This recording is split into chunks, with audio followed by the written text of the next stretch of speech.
इस प्यार को क्या नाम दूं? आवारगी, दिल लगी, आशिकी। और ऐसे चरित्रहीन व्यक्ति को, आदमी हो या औरत हो, किसी और के साथ शादी नहीं करनी चाहिए जब उसको पता है कि मेरा नेचर ऐसा है कि मैं एक इंसान के साथ सरवाइव नहीं कर सकता हूँ। मेरी आदतें हैं धंधे वाली यों की तरीके, इसके साथ भी सोना है, उसके साथ भी सोना है, उसके साथ भी सोना है, उसके साथ भी सोना है। तो किसी एक व्यक्ति के साथ शादी करके उसकी जिंदगी बर्बाद करने का हक नहीं है किसी को भी, चाहे वो आदमी हो या औरत हो। ऐसे ही मेरे पति को शौक है, उन्होंने भी मेरी जिंदगी बर्बाद कर दी अपनी मर्दानगी के नाम पे, समाज के नाम पे।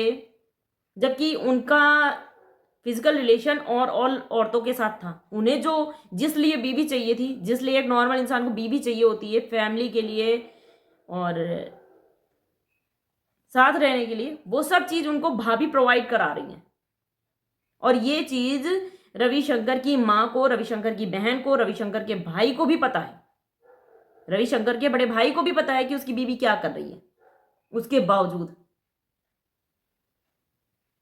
मेरे साथ अन्याय हो रहा है तो मैं तो बोलूंगी, क्योंकि रविशंकर के भैया को पैसा मिल रहा है, रविशंकर की भाभी को दो दो पतियों का सुख मिल रहा है, रविशंकर को आराम से, उनका तो नया नया ही चलता है, उनका कुछ वही नहीं है। रविशंकर की बहनों को भाई का सपोर्ट कर रही हैं, फौजी भाई का सपोर्ट कर रही हैं, तो उन्हें भी पैसे मिल रहे हैं। उनका पति कुछ नहीं करता तो बेटियों की शादी हुई जा रही है।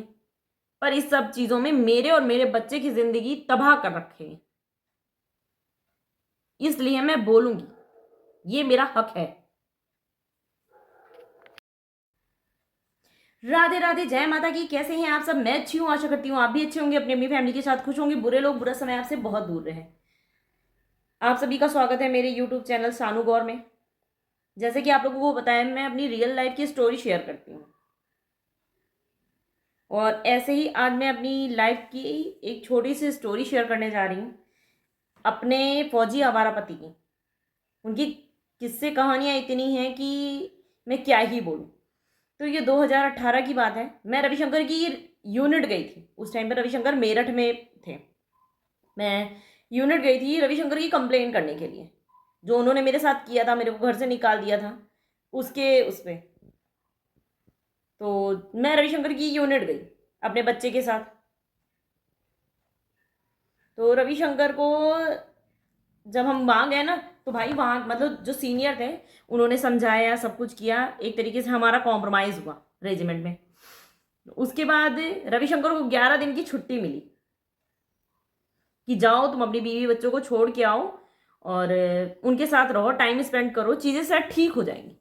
दो लोगों के बीच में ये चीज़ें तब ठीक होती हैं जब कोई थर्ड पर्सन नहीं हो, और जब तीसरा चौथा पांचवा छठा 10वां 20वां इतने लोग इन्वॉल्व हो जाते हैं ना, तो वो हस्बैंड वाइफ का रिश्ता तो रही नहीं गया पहली बात तो, और वो ठीक होने के चांसेस हैं ही नहीं।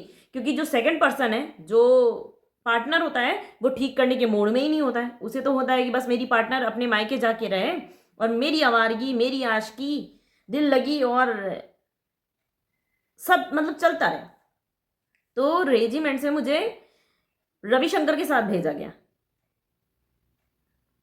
कि अभी के लिए आप चली जाओ, जब बच्चे का ये सेमेस्टर पूरा हो जाएगा क्लास का, तो हम आपको मार्च अप्रैल तक क्वार्टर दे देंगे। ये मेरे पास लिखित में भी है क्वार्टर वाला, तो हम आपको दे देंगे और आप लोग अपनी फैमिली के साथ ठीक से रहिएगा। मैं भी वहाँ से चली आई। मुझे एक दिल में उम्मीद हुई कि नहीं, अब शायद चीज़ें ठीक हो जाएंगी। क्योंकि इंसान ये होता है ना, एक बार धक्का खाया, दो बार धक्का खाया, कभी तो ये होती है ना उम्मीद कि नहीं इंसान ठीक हो जाएगा। पर बहुत से व्यक्ति होते हैं वो ठीक होने के उनके लक्षण ही नहीं होते भाई। तो मैं रविशंकर के साथ मेरठ से आ गई। उस टाइम पे मैं रायबरेली के एक किराए के कमरे में रह रही थी, आनंद नगर में। रायबरेली में आनंद नगर में किराए के कमरे पे रह रही थी, क्योंकि रविशंकर ने अपनी भाभी के लिए, अपनी प्यारी भाभी के लिए, अपनी दिलरुबा भाभी के लिए, जो रखेल भाभी है, उनके लिए मुझे और मेरे छोटे से बच्चे को घर से निकाल दिया था। तो मैं अपने मायके में न रह के मायके से अलग रह रही थी। क्योंकि अगर मायके में रहती तो रविशंकर को ये होता, भाई तुम मायके में रह रही है तो मैं उसके साथ कैसे रहता। इसलिए मैं किराए के मकान में रह रही थी कि भाभी से शायद मैं दूर रहूंगी तो चीज़ें सॉल्व हो जाएंगी। तो जब 11 दिन की छुट्टी पे मैं आई हूँ रेजिमेंट से आनंद नगर में, एक दिन फर्स्ट डे ठीक था, मतलब जैसे शाम को हम पहुंचे तो उस दिन की तो कोई बात ही नहीं, पर जब दिल में किसी और की बीवी के लिए आग जलती रहती है ना, तो भाई वो भड़कती बहुत है वो आग, ना उधर उनको चैन ना इधर इनको चैन। तो रेजिमेंट से ये बोल के भेजा गया था कि तुम अपने बीवी बच्चों के पास रहोगे। रविशंकर ने बोला कि मुझे घर जाना है। मैंने कहा भाई रेजिमेंट से बोला गया है कि तुम 11 दिन की छुट्टी अपनी बीवी बच्चों के साथ रहोगे, तो नहीं जाना है। रवि ने बोला ठीक है मैं नहीं जाऊंगा। बात मेरे को लगा चीजें वहीं पे खत्म हो गई, पर ऐसा नहीं था। रवि शाम को वही 6:30-7 बजे जो है बोले कि मेरे मोबाइल में बैलेंस खत्म हो गया, मैं डलवा के आता हूँ। 6-7 बजे शाम की बात है ये, रेवली में। तो मैंने कहा ठीक है मैं खाना बना रही हूँ, आप डलवाया हो जा करके। भाई बंदा चला गया, कपड़े पहन के, जो लोअर टी शर्ट थी उसकी वो पहन के चला गया। लोअर टी शर्ट में बंदा गया, ना हेलमेट लिया, कुछ भी नहीं लिया, ना कपड़े लिए, कुछ भी नहीं लिया, अंडरवियर वगैरह भी नहीं ली, कुछ भी नहीं लिया, जैसा था चप्पल पहने वैसे ही वो चला गया। मैंने कहा अभी जा रहे हैं थोड़ी, बोला 15 मिनट में आ जाऊंगा। मैंने कहा ठीक है। तो जहां मैं रह रही थी वहां से मुश्किल से 10 से 15 मिनट की दूरी पे ही शॉप थी। तो मैंने कहा 10-15 मिनट में आ जाएंगे, बहुत ज़्यादा होगा, सिगरेट वगैरह पियेंगे तो आधा घंटा लग जाएगा, इससे ज़्यादा टाइम नहीं लगेगा। भाई 7 बजे मिनिमम रविशंकर समझो गए, 8 बज गई रवि नहीं आए, 8:30 हो गई। मैं कॉल करना स्टार्ट कर दिया रविशंकर के फ़ोन पे कि आखिर इंसान 15 मिनट के रास्ते पे अगर शॉप है, बैलेंस डलाना है, और फिर पता नहीं बंदा कहाँ निकल गया। मैं परेशान हो रही थी। 9 बज गई, रात के 10 बज गई, रात के 11 बज गई। उस दिन 10 मिनट का 15 मिनट का बोल के इंसान गया है घर से, और रात के 11 बज गई। मैं और मेरा बच्चा किराए के मकान में थे उस टाइम पे। जब रात के 11 बज गए तो मुझे बेचैनी होने लगी। मैं रविशंकर के फ़ोन पे बार बार फ़ोन करती रही, बार बार मैंने कॉल किया, हजारों कॉल किया, इसने कॉल नहीं उठाया। फिर मैंने अपने पापा को बताया, मैंने कहा पापा रवि ने बोला था कि मैं जा रहा हूँ बैलेंस डलाने के लिए, और अभी तक रवि आए नहीं, ऐसा तो नहीं कि कुछ अनहोनी हो गई हो। तो पापा ने बोला कि फ़ोन कर लो। मैंने कहा पापा मैंने कई बार फ़ोन किया है और उठा ही नहीं रहे, शायद कुछ ऐसा तो नहीं कि हो गया है। तो मेरे पापा ने बोला अब पता है ना, रवि के लक्षण मेरी फैमिली अच्छे से जानती है, पर इंसान ना प्यार और रिश्ता निभाने में अंधा हो जाता है। मैं अंधी थी, मेरे मम्मी पापा, बाकी फैमिली मेम्बर, मेरे जो रिलेटिव और मेरे जो पड़ोसी थे वो अंधे नहीं थे, उन्हें सब दिखता है साफ साफ। उन्हें समझ में आ रहा था कि भाई बंदा भाग के गया है रखेल के पास रहने के लिए, पर मेरा दिल नहीं मान रहा था। मुझे लगा कि नहीं, शायद यूनिट में समझाया गया, सीनियर ने समझाया, मैंने समझाया, बच्चे की कसम खाई है सुअर ने, तो शायद बात नहीं जाएगा।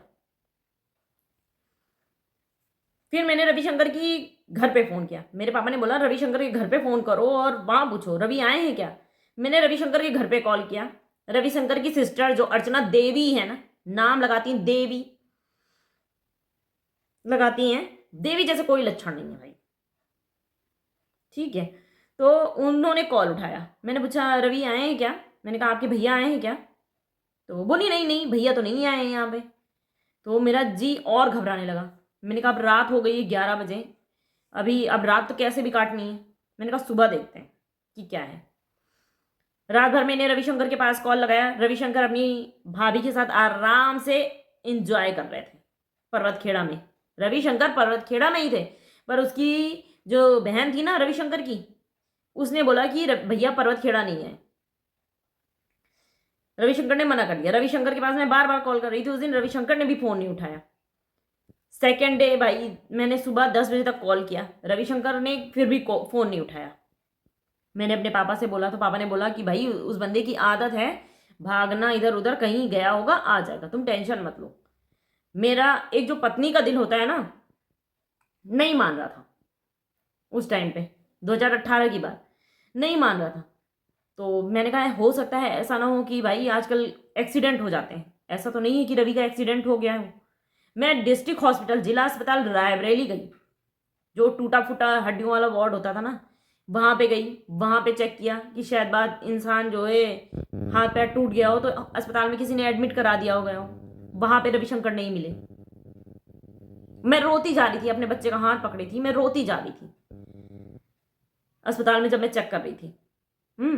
उसके बाद कुछ लावारिस लाशें जो होती है ना, एक रूम में कुछ मतलब हॉस्पिटल में ऐसा होता है कि एक रूम होता है, वहां पे लावारिस लाशें रखी जाती हैं। जैसे कि किसी का एक्सीडेंट हो गया है और उनका कोई दावेदार नहीं है ना, तो उसको एक कमरे में रख देते हैं और वहां पे पूरा ब्लड ही ब्लड फैला रहता है, उस पूरे कमरे में सिर्फ ब्लड रहता है।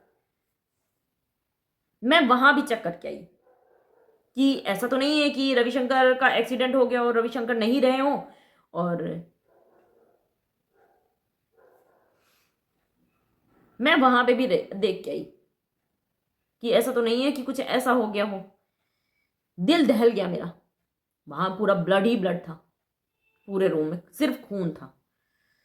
मैं देख के वो हो गई। फिर उसके आगे मेरी जाने की हिम्मत नहीं पड़ी। मैंने कहा अब मैं क्या करूं। फिर मैंने बैठी थी वहीं हॉस्पिटल में, मेरी आत्मा एकदम से कांप गई उतना खून देख करके। मैं कैसे भी करके फिर ऑटो किया, मैं अपने घर आई आनंद नगर। फिर मैंने और लोगों से पता किया, जो जितना भी मेरे पास कांटेक्ट नंबर था मैंने किया। पता करते करते, कॉल करते करते, रविशंकर के पास कॉल करते करते नहीं उठाया। रात में 9 बजे फिर मैंने इसके घर पे कॉल किया, रविशंकर की बहन के, जो उसकी माँ रखती है मोबाइल, उसके नंबर पे कॉल किया। रविशंकर के नंबर पे कॉल कर रही थी, प्रॉपर बेल जा रही थी, पर कॉल नहीं उठाया किसी ने।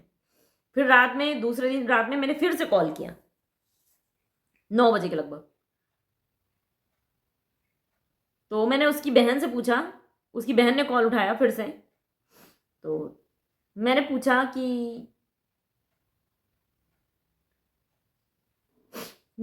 कि क्या रवि आज आए हैं वहां पे। तो उसकी बहन कहती है, उसकी माँ कहती है और भाभी कहती है नहीं नहीं, बोल दो नहीं आए हैं। रवि की आवाज आई, मना कर देना, मना कर देना। ये आवाज मैंने सुन ली, जो रवि की मम्मी और रवि की भाभी ने बोला, और पीछे से रवि की भी आवाज आई धीमे से कि मना कर दो। तब मुझे पता चला ये व्यक्ति यहां से भाग के गया है। जब इसको रेजिमेंट से वहां पे भेजा गया कि जाओ तुम अपनी बीबी और बच्चों के साथ रहो, तब ये अपनी भाभी की गोद में सिर रख के सोने के लिए पर्वत खेड़ा में जाके रह रहे थे।